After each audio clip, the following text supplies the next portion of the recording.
자, 이거는 결국 조직의 어떤 특성을 반영을 하는 것입니다. 제가 그래서 조직 논리라고 하는 이야기를 했습니다. 우리가 맨 처음에 합리적 행위자 모델이라고 모델을 설명을 할 때는 개인의 논리 혹은 인간의 논리에 대한 이야기를 했었죠. 그래서 인간의 합리성이라고 하는 가정을 바탕으로 해서 이루어졌다는 것을 알 수가 있습니다. 즉 합리적 행위자 모델이라고 하는 것은 개인의 논리를 국가의 정책 결정 과정에 대입을 시킨 것이죠.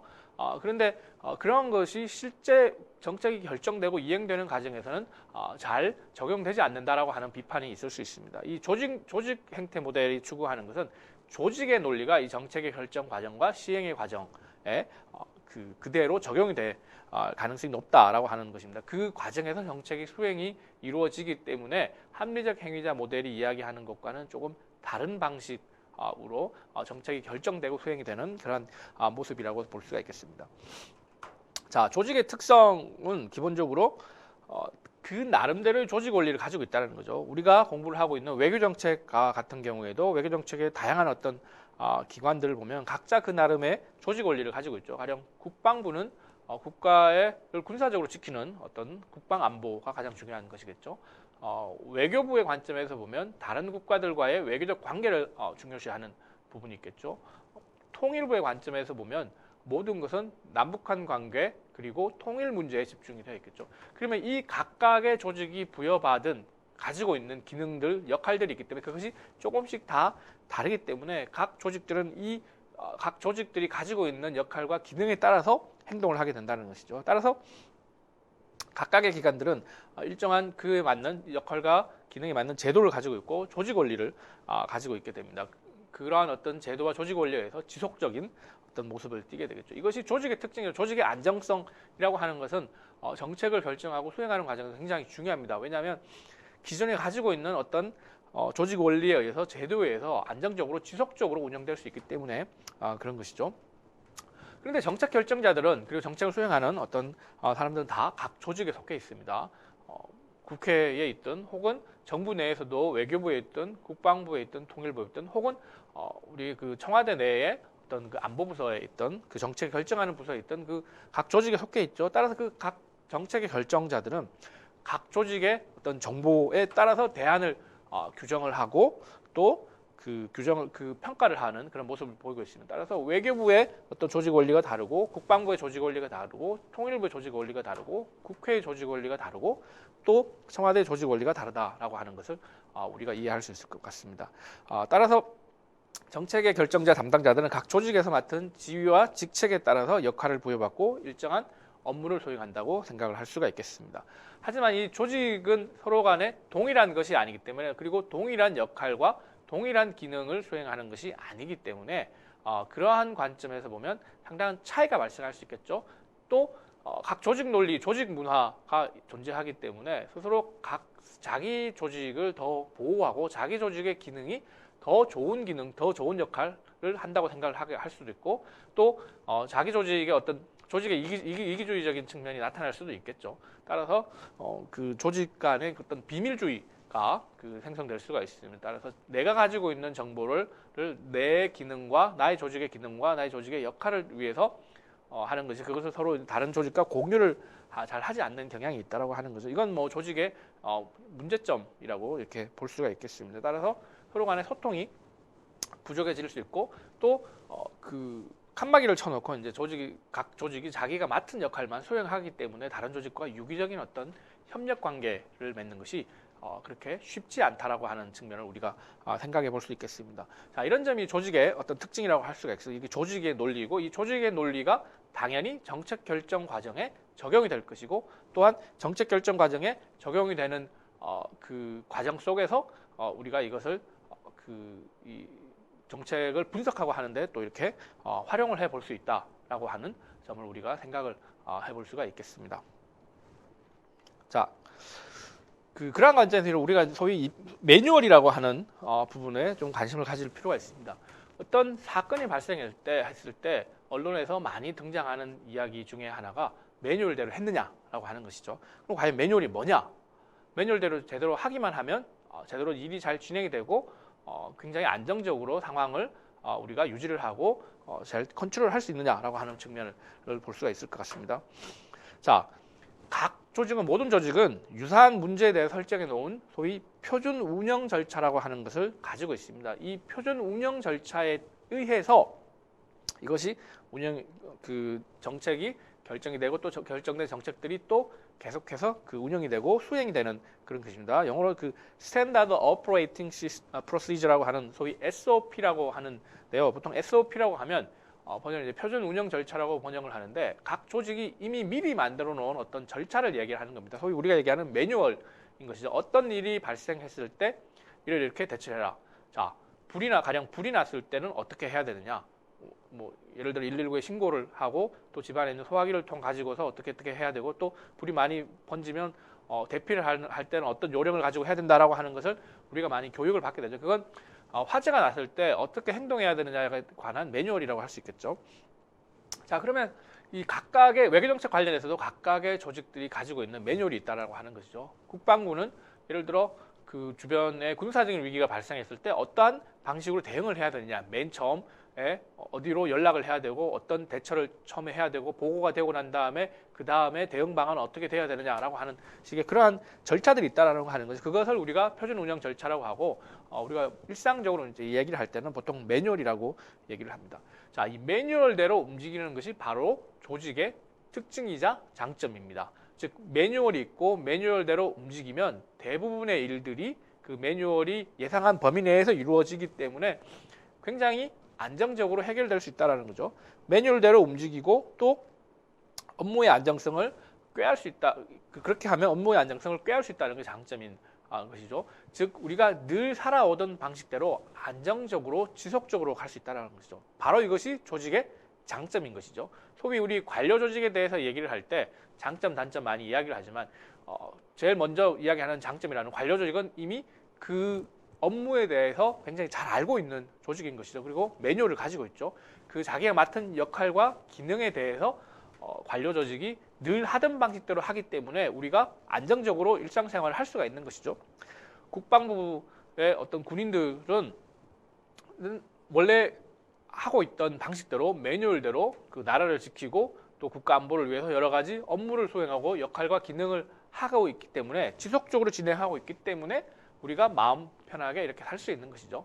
경찰도 마찬가지죠. 외교조직도 마찬가지입니다. 외교부의 외교관들이 그 매뉴얼대로 늘 하던 방식대로 다른 국가와 그 교류 협정을 맺는다든지 아니면 상호 수교를 한다든지 아니면 여러 가지 경제적인 문제나 여러 가지 이슈들에 대해서 협상을 하고 합의를 하고 또 그 합의를 또 실제 그 시행을 하는 어떤 그러한 매뉴얼이 있을 텐데 그런 매뉴얼대로 진행을 하기 때문에 우리가 안정적으로 대외 관계를 운용을 할 수 있다는 것이죠. 이것이 관료 조직의 가장 큰 장점이라고 할 수 있습니다. 그런데 우리가 그 행정학 시간에서 배우지만 관료 조직의 문제점이라고 하는 것은 사실 매뉴얼대로 한다고만 해서 되는 것은 아니죠.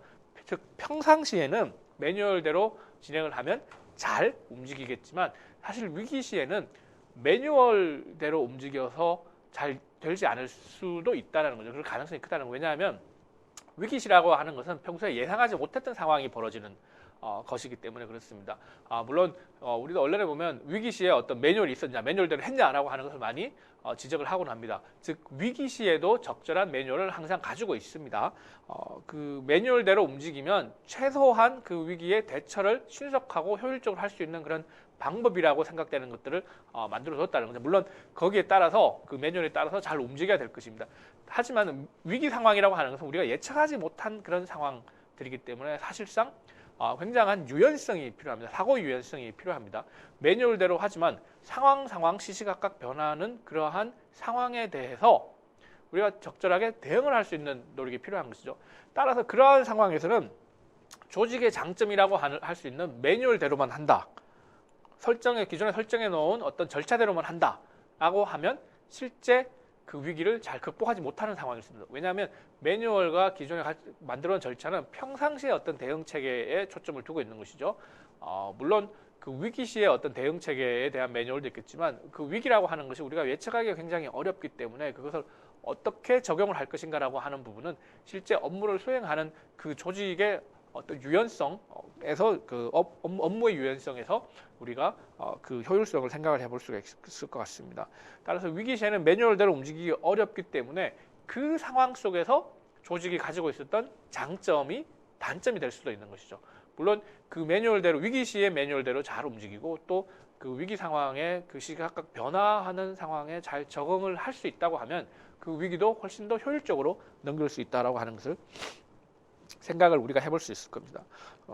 따라서 실제 보면 우리가 책상머리에서 연구를 할 때는 매뉴얼을 만들면서 여러 가지 상황을 고려를 하고 뭐 A의 상황에서는 이렇게 하고 B의 상황에서는 이렇게 하라고 할 수 있지만 현장에 가서는 실제 그것이 잘 적용이 되지 않는 그런 부분들이 있었죠. 가령 그 현장에서는 의도를 파악하고 다양한 대안을 검토하고 최적을 찾는 것이 어려울 수가 있다라고 하는 것이죠. 그 기존의 매뉴얼대로 이루어진 것을 그대로 하기도 어렵겠지만 또 현장에 가서 바로바로 그 상황 속에서 혹은 위기 시에 그 현장의 문제를 해결해 나가는 과정에서 그 최선의 어떤 합리적인 선택을 찾기도 어렵고 실제 그것을 적용하기도 어려운 그런 부분들이 있다라고 하는 거죠. 그 과정에서 조직이 가지고 있는 조직의 특성과 조직의 논리가 다양한 어떤 그 영향을 행사할 수 있을 텐데 그 과정에서 이런 정책 결정 과정과 그리고 그 시행 과정이 조금 그 차이를 발생을 할 수가 있다라고 우리가 볼 수 있습니다. 따라서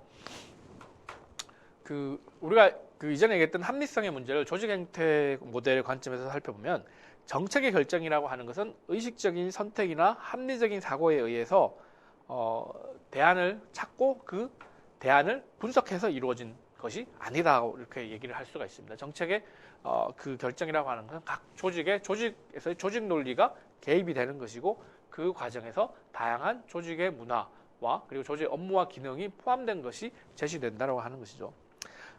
따라서 정책의 결정과 소행이라고 하는 것은 이미 체계화되고 규정된 조직이 행위 패턴에 따라 작동한 결과가 나타나는 것이다라고 하는 것이죠. 그런 정책의 결정과 수행이 그런 영향을 기존의 표준 운영 절차나 매뉴얼에 따라서 영향을 굉장히 많이 받게 되는 거기서 각 조직들의 영향이 행사되는 것이죠. 그러면 이 조직들이 서로 간에 그 다른 어떤 업무와 기능을 수행하고 있기 때문에 실제 국가의 정책 결정 과정에서 보면 이것이 국가가 단일한 행위다라고 이렇게 판단하고 이해하기는 상당히 조금 어려운 측면이 우리가 있다라고 하는 것을 이해를 해야 됩니다.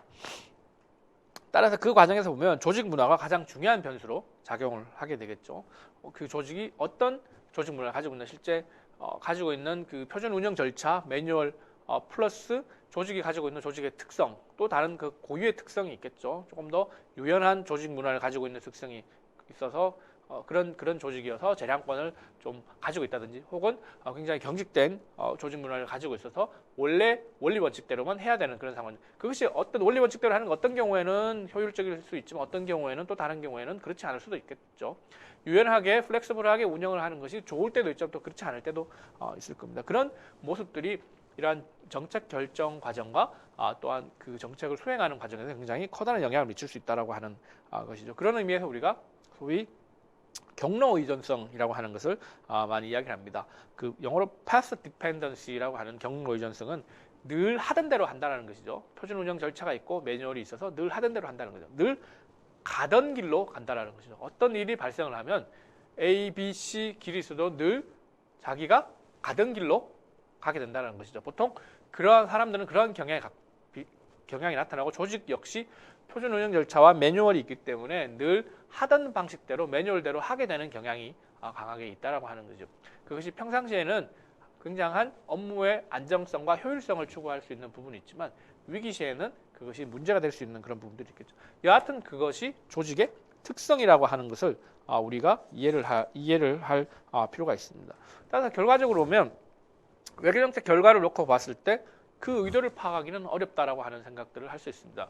어떤 정책 결정에 의도가 있더라도 그 의도가 실제 정책을 결정하는 과정에서 다양한 조직들이 개입을 하고 또 정책을 수행하는 과정에서 조직 논리와 조직의 업무와 기능이 다양한 조직 문화에 의해서 서로 변화될 수 있는 어떤 면에서 보면 왜곡될 수도 있는 그런 모습이기 때문에 실제 나온 정책의 결과를 보고 우리가 의도를 파악하기는 어렵다는 거죠. 또 이것은 반대로 얘기를 하면 어떤 의도를 가지고 정책을 결정하고 추진했다고 하더라도 그 결과가 그 의도에 맞지 않는 경우가 분명히 발생할 수도 있다라고 하는 것을 우리가 생각을 해볼 수가 있습니다.